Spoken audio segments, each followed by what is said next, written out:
제가 예전에 청년들을 이끌고 말레이시아 선교를 간 적이 있습니다. 한 12박 13일 정도로 말레이시아 이제 원주민, 밀림에 있는 원주민들을 선교하러 간 적이 있습니다. 지금 우리가 지금 덥다 하지만 제가 그 정글에서 경험한 말레이시아 더위와 벌레는 지금 생각해도 정말 끔찍합니다. 제가 그 선교사님이 굉장히 존경스러우셨죠. 왜냐하면 제가 한 달도 취해 있지 못하는 기간 동안도 그렇게 고통스러웠는데 수십 년 동안 그 말레이시아 이방 땅에서 그들에게 복음을 전거하고 그들에게 선교를 했다? 대단한 분이다라는 생각을 했습니다. 근데 선교사님과 대화를 나누면서요, 그분의 많은 애환을 들었습니다. 제자를 기껏 키워놓으면 배반하고 떠나가고, 또 어디 교회에서 사례비를 더 준다면 그곳으로 성도들을 데리고 떠나가고, 이런 배반과 아픔을 많이 겪으셨다라고 하는 이야기를 들었습니다. 지금 연세가 꽤 되셔서 저는 그때쯤 좀 한국으로 돌아오셨으면 좋겠다라는 생각이 들어서 이제 곧 한국으로 오셔도 되지 않겠느냐라고 제가 이렇게 조심스럽게 여쭙습니다. 그랬더니 그분이 이렇게 말씀하시더라고요. 저는 이 말레이시아 땅을 못 떠납니다. 왜 그러냐면 저는 예수님의 제자이고 예수님께서 이 땅을 품고 내 평생 내 뼈를 이 땅에 묻으라고 말씀하셨기 때문에 저는 결코 이 말레이시아 땅을 떠날 수가 없습니다 라고 하는 말씀을 하셨습니다. 저는 그때 큰 감동을 받았습니다. 이런 분들이 있기 때문에 이름도 없이 빛도 없이 예수님의 제자로서 선교의 사명을 감당하는 분들이 있기 때문에 하나님의 선교의 능력이 나타나는 것이구나. 이 선교사님 한 분이 정말 한국에 있는 저를 비롯하여 수천 명, 수백 명의 목회자들이 할 수 없는 하나님의 위대한 일을 하고 있는 것이구나 라는 생각을 하게 되었습니다. 오늘 본문 25절을 보면 이렇게 시작합니다. 수많은 무리가 함께 갈새. 수많은 무리가 예수님과 함께 걸어가고 있었습니다. 그 사람들이 모인 목적은 단순합니다. 예수님의 표적을 보고 그들의 필요를 채우기 위해서, 또한 예수님의 능력을 보고 예수님께서 자신의 정치적 메시아로 판단하여 무리로서 예수님을 따른 것입니다.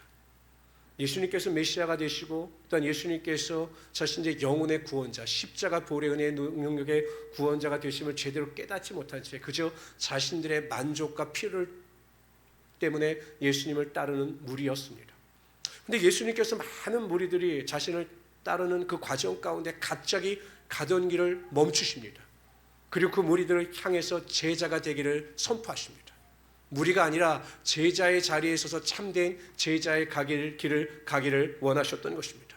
그래서 참된 제자가 되기 위해서 필요한 것이 무엇인가에 대하여 그들에게 선포하시고 그들에게 가르치셨습니다. 한번 여쭙겠습니다. 여러분들이 생각하기에 여러분들은 예수님의 제자이십니까?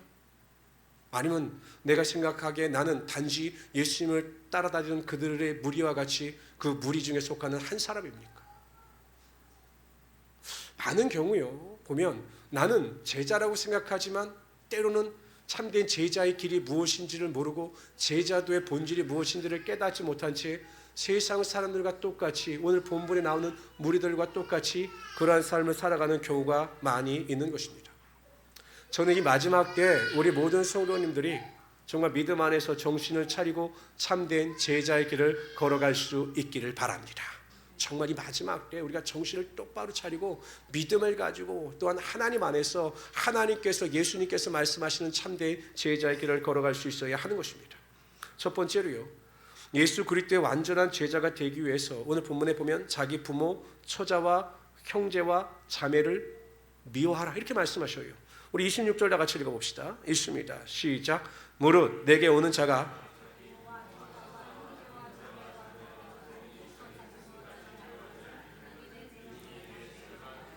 예수님의 제자가 되기 위해서는 부모와 처자와 형제와 자매를 미워하라 이렇게 말씀하셔요. 가족을 미워하라는 거죠. 이게 여러분 정서적으로 이해가 되십니까? 아니 어떻게 부모를 미워하고 처자를 미워하고 형제를 미워하고 자매를 미워하는 것이 참된 제자의 길일까? 이런 생각이 우리가 들 것입니다. 그런데 우리 개혁성경이나 이전의 개혁개정 성경은 조금 히브리 원어에 대한 것을 직설적으로 표현한 것으로 보입니다. 이 헬라의 원어의 이 미세오라고 하는 이 헬라어는요, 미워하다라고는 의미도 있지만 은역의 표현을 통해서 덜 사랑하라라는 의미도 가지고 있는 것입니다. 오늘 본문 말씀을 잘 우리가 해석하면 부모와 처제와 형제와 자매를 하나님보다 덜 사랑해야 한다는 것입니다. 여러분, 우리 신앙생활을 하는데 신앙생활에 가장 큰 영향을 미치는 다양한 요소들이 있습니다. 우리 신앙에 영향을 미치는 다양한 요소들이 있는데 그 영향 중에서 가장 큰 영향이 가족의 영향이에요. 가족의 영향. 이상하게 가족은 혈연 관계이기 때문에 어떤 객관적 상황 판단이 잘 되지 않습니다. 한번 여쭤볼까요? 누가 내 자녀를 욕을 합니다. 잘잘못을 떠나서 누가 내 자녀를 욕을 합니다. 기분이 좋으십니까? 나쁘시죠? 당연하죠. 만약에 내 자녀를 욕하는데 기분이 좋다? 좀 부족한 분이거나 이해가 좀 떨어지는 분이에요. 누가 내 아들을 막 욕해요. 아니 내 부모를 욕해요. 내 아내를 욕해요. 기분 좋을 사람은 없습니다. 아무리 여러분 가재는 개편이라고 해서 내 가족이 잘못을 해도 누군가가 내 가족의 잘못을 지적하면 그것이 기분상 좋지 않은 것이 당연한 일입니다. 근데 이게 가끔 신앙과 연결이 돼서 부정적인 영향을 끼칠 때가 있습니다. 누군가가 올바른 것을 지적하기 위해서 가족의 잘못을 지적하면 우리가 그것을 객관적으로 받아들여서 내 발전의 방향으로 나가야 하는데 많은 사람들은 그것이 감정에 치우쳐서 감정대로 대응함으로 말미암아 하나님께서 기뻐하시는 신앙의 길을 걸어가지 못하는 경우가 많이 있다는 거죠. 그래서 오늘 본문에도 보면 그래서 가족들을 하나님보다 덜 사랑해야 한다라고 말씀하시는 것입니다. 우리가 잘 알다시피 여러분 우리 사무엘상에 나오는 엘리 제사장 있지 않습니까? 홈리와 비느하스. 여러분 그 당시에 제사장은요 세습이었습니다. 홈리와 비느하스도 당연히 제사장이 세습을 하게 되어 있었죠. 근데 여러분 제사장의 가장 큰 직분 중에 하나가 제사를 인도하는 겁니다. 하나님의 거룩한 제사, 지금으로 말하면 하나님의 예배를 인도하는 사람이었습니다. 그런데 이 홈리와 비느하스는 하나님의 제사를 멸시했어요. 하나님께 드리는 제사는 인간의 생각대로 인간의 방법대로 인간이 원하는 대로 제물을 드리는 것이 아니라 하나님께서 계시해 주신 대로 제사를 드려야 했습니다. 근데 이들은 하나님께 제사를 드리기 전에 제물을 드리기 전에 자신들이 좋은 제물을 취하고 또 주지 않을 경우 막 빼앗아서 자신의 것으로 삼는 악행을 저질렀습니다. 그래서 하나님께서 그들에게 대해서 뭐라고 경고하셨냐면 나를 멸시한다라고 그들에게 경고하셨습니다. 한편으로 엘리 제사장을 통하여 그 아들의 잘못을 또한 그 잘못을 바로잡기를 원하셨죠. 근데 엘리 제사장은 그 하나님의 경고하심이 있음에도 불구하고 아들들에게 따끔하게 책망하거나 그들의 죄를 지적하여 바른 길로 인도하지 못했습니다. 나중에 하나님께서 엘리 제사장을 책망하시는데 이렇게 책망하셔요. 너희는 어찌하여 내가 나의 처소에서 명한 나의 제물과 예물을 밟으며 내 아들들을 나보다 더 중히 여겨 내 백성 이스라엘이 드리는 가장 좋은 곳으로 스스로 살찌게 하느냐. 책망하시는 것이 무엇입니까? 왜 내 아들들을 나보다 더 중히 여기느냐. 왜 나보다 네 아들들을 더 사랑하느냐. 그래서 왜 악행으로 가는 길을 바로잡지 못하느냐. 하나님의 징계로 왜 그들을 가르치지 못하느냐라고 그들을 책망하셨습니다. 엘리 제사장은 그래도 깨닫지 못합니다. 그래서 어떻게 됩니까? 그 집안이 완전히 몰살당하는 불행을 맞이하고 말았던 것입니다. 만일 그때 엘리 제사장이 자신의 자녀들보다 하나님을 더 사랑하여 하나님의 명령에 순종하여 자식들을 똑바로 가르쳤더라면 아들들을 똑바로 징계했더라면 아마 그 가정이 회복되어지는 하나님의 축복을 맛보았을 것입니다. 아브라함은 100세의 독자 이삭을 얻었습니다. 자신의 생명보다 더 귀한 아들입니다. 그런데 하나님께서 나타나셔서 그 독자 이삭을 하나님께 번제로 드리라고 말씀하셨습니다. 하나님은 자신의 독자 이삭보다 하나님을 더 사랑했습니다. 그리고 하나님의 약속을 믿었습니다. 주저하지 않습니다. 하나님께서 명령하신 대로 하나님을 사랑함으로 자신의 독자 이삭을 번제로 드리려고 사흘 길을 걸어갑니다. 얼마나 괴로웠을까요? 그리고 주저하지 않고 모리아산으로 올라가 그를 제물로 하나님께 드리려고 했을 때 주의 천사가 나타나 그의 모든 행위를 막으시고 오히려 아브라함을 축복하시고 또한 여호와 일에 하나님이 되셔서 수양을 준비하심으로 하나님의 은혜와 능력이 나타나게 하여 주셨던 거죠. 성도 여러분, 내가 정말 내 가족을 끔찍히 사랑하고 내 가족을 위하여 끔찍히 인생을 살아간다라고 해서 나의 열심과 노력과 수고의 열매가 다 이루어지는 것은 아닙니다.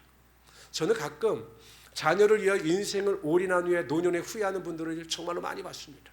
내가 그 자기를 위해서 어떻게 얼마나 열심히 최선을 다하여 살았는데 자녀가 나에게 어떻게 그렇게 할 수 있느냐라고 원망하고 불평하는 분들도 많이 있었습니다. 우리가 삶의 우선순위와 법칙을 분명히 정하십시오. 가족을 사랑하는 것도 중요합니다. 가정을 위해서 희생하는 것도 중요합니다. 그러나 그것이 하나님보다 더 우선시 될 수는 없는 것입니다. 항상 하나님을 먼저 사랑하고 하나님을 섬기는 법을 가족들에게 자녀들에게 가르침으로 말미암아 가정에 하나님의 사랑과 축복과 은혜가 먼저 흘러넘쳐야 하는 것입니다. 그러면 하나님께서 여러분 가정을 책임져 주시고 하나님의 놀라운 영광이 여러분 삶 가운데 반드시 흘러넘치게 하여 주시는 것입니다. 그래서 여러분 성도 여러분 항상 내 스스로 한번 질문을 던져보세요. 내가 너무 가족이나 내 식구들에 대한 우선순위를 두고 있지 않는가. 저도 가끔은 그럴 때가 있거든요. 깜빡하다가는 정말 그럴 수가 있거든요. 왜냐하면 저도 인간이기 때문에. 그렇지만 그것은 하나님 기뻐하시지 않습니다. 항상 하나님을 먼저 사랑하고 그리고 가족을 위해서 수고와 사랑을 아끼지 않은 우리 귀한 성도들이 되시기를 주님의 이름으로 축원합니다. 두 번째로요. 예수 그리스도의 완전한 제자가 되기 위해서는 자기 목숨을 미워하라고 말씀하셨습니다. 우리 26절 다시 한번 읽어볼까요? 읽습니다. 시작. 무릇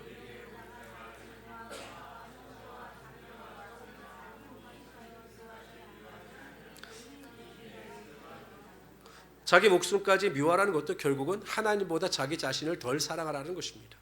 여러분 이 세상에서 가장 사랑하는 것은 재물도 자식도 남편도 아니에요. 누굴까요? 아이고 똑똑하십니다. 나를 제일 사랑해요. 제가 예전에 그 남편을 뒷바라지했던 또 집사님의 고백을 들은 적이 있는데 그분의 남편이 심근경색에 갑자기 오셔가지고 쓰러지셨어요. 그래도 응급조치를 통해서 생명을 살리셨는데 어느 순간 동안 이 뇌에 산소가 공급되지 않아서 뇌사가 온 겁니다. 그런데 의식은 있어요. 식물인간이죠. 근데 뚜렷한 의식이 있는 건지는 모르겠는데 하여튼 그 남편은 10년 동안 뒷바라지를 했어요. 대단하다. 정말 그렇게 생각을 했죠. 근데 결국 그 남편이 돌아가셨어요. 장례를 다 치른 다음에 그 집사님하고 제가 이렇게 이야기를 나눈 적이 있어요. 근데 그 집사님이 그렇게 이야기하더라고요. 목사님, 정말 남편한테 미안한데 남편이 죽는 날 저 하나도 안 슬펐어요. 하나도 안 슬펐어요. 오히려 마음속에 기쁨이 있었어요. 너무 죄스러워서 내가 너무 미안해서 정말 남편한테 그런 마음을 가지면 안 되는데 솔직히 저 너무 힘들어서 너무 고달퍼서 남편이 죽은 거 저 슬퍼하지 않았어요. 이렇게 말을 하시면서 우시는 것을 제가 보았습니다. 충분히 이해가 되죠. 얼마나 힘들었을까. 나를 얼마나 희생했는데도 어떠한 결과가 나타나지 않았을 때 얼마나 절망을 느꼈을까. 이게 인간입니다. 남편을 죽을 것 같이 사랑하는 것 같지만 자녀들을 죽을 것 같이 사랑하는 것 같지만 결국 제일 사랑하는 것은 나입니다. 이것이 우리가 인정해야 하는 것이죠. 요즘에도 마찬가지입니다. 사람들은 물질을 더 많이 사랑할 것 같고 또 명예를 더 사랑할 것 같고 권력을 더 사랑할 것 같은데요. 요즘에는요 세태가 바뀌었습니다. 정말 많이 바뀌었어요. 제가 젊은 청년들을 만나볼 때마다 깜짝깜짝 놀랍니다. 여러분도 혹시 그 야쿠르트 배달하시는 분들 보시죠? 대부분 50대 중년 이상의 여성분들이 아주머니들이 이렇게 요즘에 이렇게 차를 타고 운전하면서 야쿠르트를 배달하는데 얼마 전에 뉴스에 나왔는데 23, 24 된 어린 청년들이 그 야쿠르트 배달을 하는 거예요. 그래서 사람들 그 기자가 물었어요. 아니 이거 수입도 얼마 안 되는데 야쿠르트 배달을 왜 하느냐? 왜 직장에 취직하지 않느냐라고 이야기했더니 그 말을 하는 겁니다. 나는 물질보다 워라밸이 중요하다는 것이에요. 일과 삶의 균형이 중요하다. 나는 큰 돈 원치 않는다. 이거 야쿠르트 배달하면 시간도 많이 남고 또 어느 정도 수익이 나면 또 휴가 내서 또 여행도 다니고 그렇기 때문에 나는 물질이 중요하지 않다. 내 인생을 행복하고 즐겁게 사는 것이 가장 중요하다라고 생각한다라고 말을 했습니다. 이것이 자기애지요. 자기애. 자기를 정말로 사랑하는 겁니다. 자기를 사랑하기 때문에 자기보다 더 중요한 것은 없어요. 자기를 너무나 사랑하기 때문에 자기 자신을 하나님보다 더 사랑하는 것입니다. 그렇기 때문에 여러분 우리 안에 예수 그리스도가 하나님이 자리 잡을 수가 없는 것이죠. 우리는 내 생명마저도 하나님께 드릴 수 있는 믿음의 결단을 가지고 하나님을 위하여 내 삶을 절대 순종하며 살아갈 수 있는 믿음을 가지고 이 세상을 살아갈 수 있어야 하는 것입니다. 여러분, 사도 바울 같은 경우는 3차 전도 여행을 마치고 2년 동안 사역했던 에베소 성도들을 보기를 원했어요. 그러나 워낙 오순절날 급히 예루살렘에 가야 했기 때문에 그 일정을 맞출 수가 없었습니다. 그래서 밀레도에서 장로들을 청합니다. 그리고 그들에게 자신이 예루살렘에 올라가면 당한 환난과 핍박에 대해서 설명합니다. 막 울지요. 왜냐하면 고난이 뻔히 있는 것을 알면서도 올라가는 사도 바울을 볼 때 그 에베소 장로들과 성도들이 얼마나 마음이 아팠겠습니까? 그렇게 우는 성도들을 향해서 사도 바울이 이렇게 이야기합니다. 나의 달려갈 길과 주 예수께 받은 사명 곧 하나님의 은혜의 복음 증거하는 일을 마치려면 나의 생명을 조금도 귀한 것으로 여기지 아니하노라. 나보다 하나님을 더 사랑한 것입니다. 하나님의 말씀을 더 사랑한 것입니다. 그래서 자기의 생명을 바쳐서라도 하나님께서 명령하신 사명의 길을 걸어가겠다라고 선포하며 그 길을 걸어가지요. 네로 황제 때 결국 순교의 삶으로 자신의 인생을 마감하게 되는 것입니다. 성도 여러분, 항상 우리는 내 자신보다 내가 원하는 것보다 하나님을 더 사랑하고 하나님의 사랑 안에 거할 수 있는 자가 되어야 하는 것입니다. 로마서 14장에 보면 이렇게 말씀하십니다. 다 같이 읽어봅시다. 시작.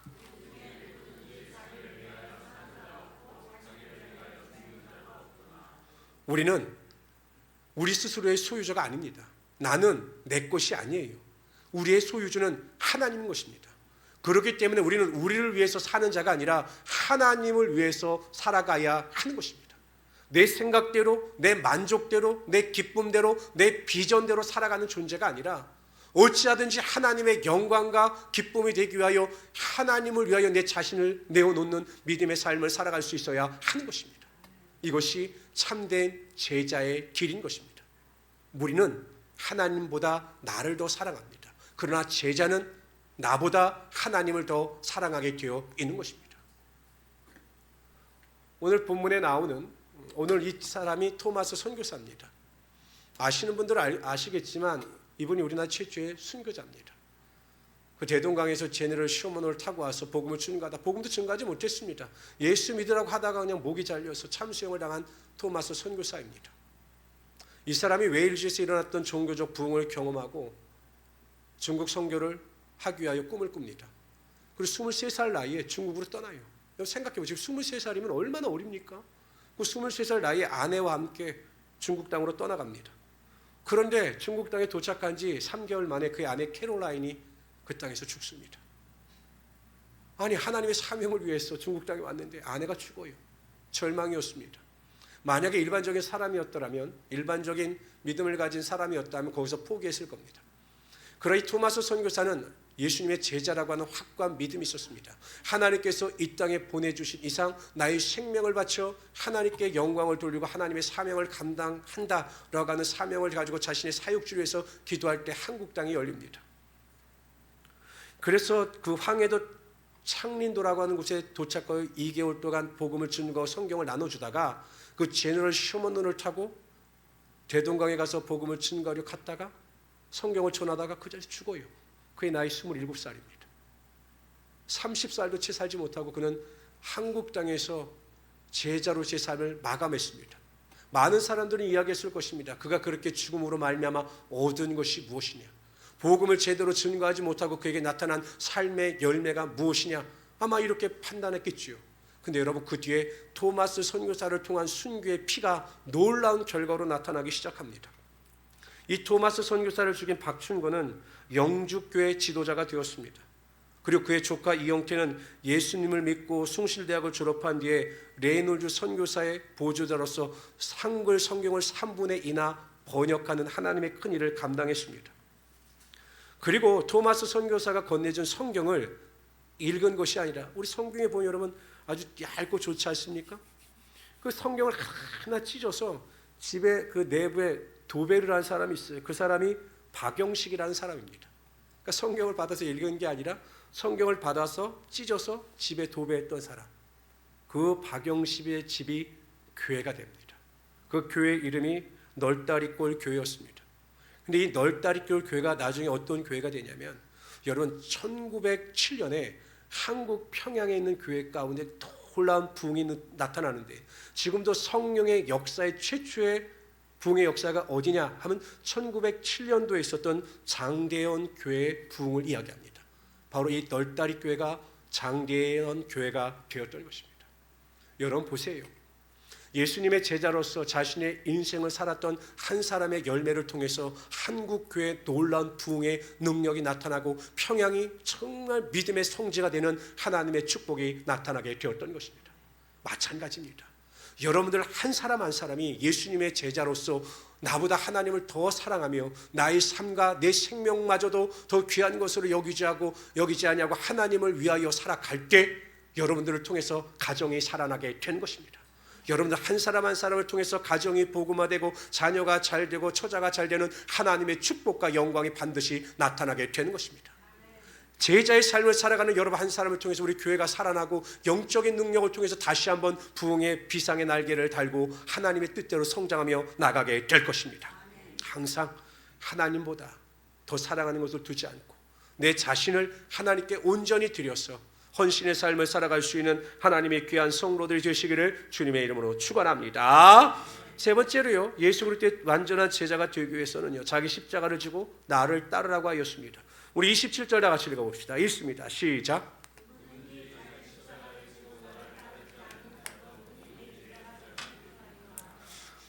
그러니까 여러분, 이 누가복음을 받아보는 그 성도들이 받아보는 시대에는요, 사람들은 이 십자가가 뭔지 알았습니다.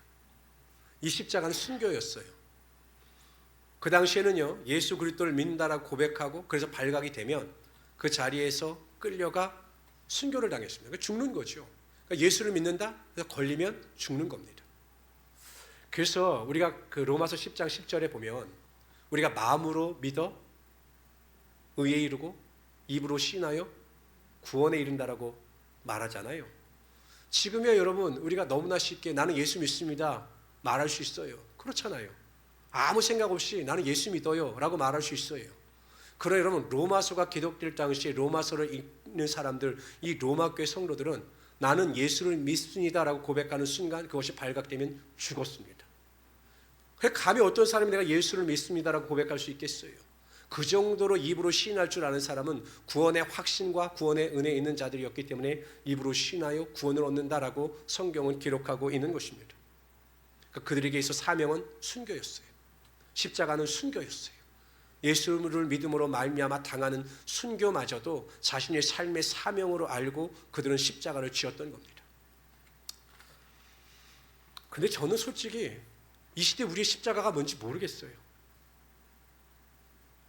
그 당시처럼 정말 생명을 걸고 예수를 믿어야 되는 십자가가 있나? 어저께도 제가 십자가를 놓고 아무리 묵상하는데 과연 이 시대의 십자가가 뭔지 잘 모르겠어요. 저는 솔직히. 그래서 그 생각을 해봤어요. 나에게 있어 십자가는 뭘까? 설교가 십자가가 될 수 있을까? 항상 저는 목회자로서 이 설교에 대한 그 중압감, 항상 설교를 준비해야 되고 뭐 새벽 예배, 주중 예배에 대한 이 설교에 대한 중압감, 내가 목회자가 아니었더라면 이 설교의 중압감을 가지지 않았을 텐데 항상 어느 상황에 있든지 이 설교를 생각해야 되는 중압감이 십자가일까? 한편은 내 감정을 제대로 표현하지 않는 것, 목회자이기 때문에 내 성격을 그대로 노출할 수 없는 것, 화가 나더라도 인내하여 참는 것, 항상 온유하고 겸손한 것, 슬퍼도 슬프지 않은 척 해야 하는 것, 이것이 내 십자가일까? 그것도 아닌 것 같아요. 그래서 하나님 앞에 과연 십자가가 뭔지 저에게 좀 깨닫게 해주십시오. 정말 이 시대에 우리가 가져야 될 십자가가 무엇일까? 하나님 저에게 마음의 감동을 주십시오라고 기도하는 순간 하나님께서 저에게 주신 십자가의 의미가 있습니다. 바로 사명입니다. 우리가 하는 모든 영적 생활을 우리가 사명으로 알고 그것을 내 십자가로 알고 살아간다면 우리가 훨씬 더 믿음 안에서 하나님께서 원하시는 영적인 생활을 하며 살아갈 수 있게 될 것입니다. 아까 우리 김상면 안수집사님께서 예배에 대해서 말씀하셨죠. 예배. 누구나 드릴 수 있는 예배입니다. 어디에서나 드릴 수 있는 예배입니다. 그러나 그 예배가 나의 삶의 사명이라면, 그 예배가 믿는 자로서의 나의 삶의 십자가라면 우리는 정말 하나님께서 찾으시는 귀한 예배자의 삶을 살아가게 될 것입니다. 그저 그렇게 드릴 수 있는 예배가 아니라 오직 하나님을 찬미하며 하나님께만 드릴 수 있는 나의 특권의 예배를 하나님께 드림으로 그 예배가 살아있는 예배, 하나님께서 기뻐하시는 예배가 될 수 있을 것입니다. 만약에 기도를 나의 삶의 십자가 사명으로 안다면 우리는 기도하는 삶의 태도가 바뀔 것입니다. 그렇지 않겠어요? 그냥 내가 할 수 있을 때, 내가 슬플 때, 내가 낙심될 때만 하는 것이 기도다, 내가 필요할 때만 하는 것이 기도다, 것이 아니라 정말 기도로 믿는 자로서의 십자가를 알고 내가 그 기도의 십자가를 가지고서 내 자녀를 위하여, 내 손자를 위하여, 내 가족을 위하여, 교회를 위하여, 나라와 민족을 위하여 눈물을 흘리며 기도한다라고 하는 이 사명의 십자가가 있다면 전 우리 모든 성도님들이 다 기도의 사람이 될 수 있을 것이다라고 확신합니다. 만약에 나의 삶의 전도가 십자가라면, 하나님께서 나에게 주신 이 전도가 나의 사명이라면 우리는 때를 얻든지 못 얻든지 죽어가는 영혼들에게 복음을 truyền 가하며 그들 주님께로 인도하기 위하여 최선을 다할 것입니다. 그러나 기도 또한 말씀 또한 예배, 이것이 우리의 삶의 사명이 되지 않기 때문에 우리는 하나님께서 기뻐하시는, 하나님께서 찾으시는 영적인 성도로서의 삶을 제대로 살아가지 못하고 있는 것입니다. 성도 여러분, 정말 정신을 똑바로 차려야 합니다. 제가 한번 말씀드렸지만 제가 이번 동생의 갑작스러운 죽음을 보면서 전날까지도 저와 함께 식사를 하면서 내일을 이야기하고 식사를 하면서 미래를 이야기하던 그 동생이 갑자기 하나님의 부르심을 받아서 천국 가는 것을 보면서 우리에게 정해진 내일은 없다는 확신이 들었습니다. 우리에겐 정해진 미래가 없어요.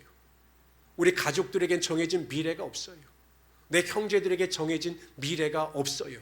하나님께서 부르시면 그때 우리는 가야 하는 것입니다. 그렇기 때문에 우리가 정신을 차리고 내 믿음을 경건함 가운데 제대로 할 수 있도록 최선을 다하며 살아갈 수 있어야 하는 것입니다. 다시 묻겠습니다. 여러분들은 무리입니까? 제자입니까? 제 설교 말씀을 듣고 나는 무리의 삶을 살았습니까? 제자의 삶을 살았습니까? 무리입니까? 제자입니까?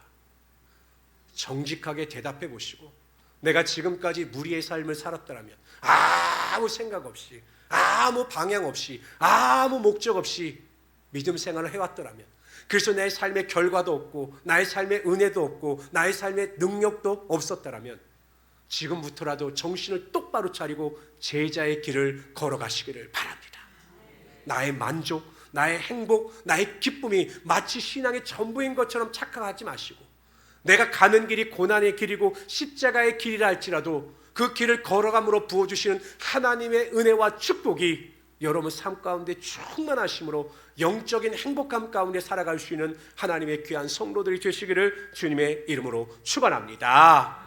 그래서 우리 성도님들은 제가 매일 아침마다 기도합니다. 하나님, 우리 행복한 우리 순복음교회 결신하고 예배에 참석하는 성도들 가운데 한 사람도 낙오됨이 없이 다 천국에 들어가게 하시고, 우리 교회 나오는 성도들의 가족들 중에 한 사람도 낙오됨이 없이 다 구원을 받아서 천국 백성이 되게 하여 주십시오라고 저는 기도합니다.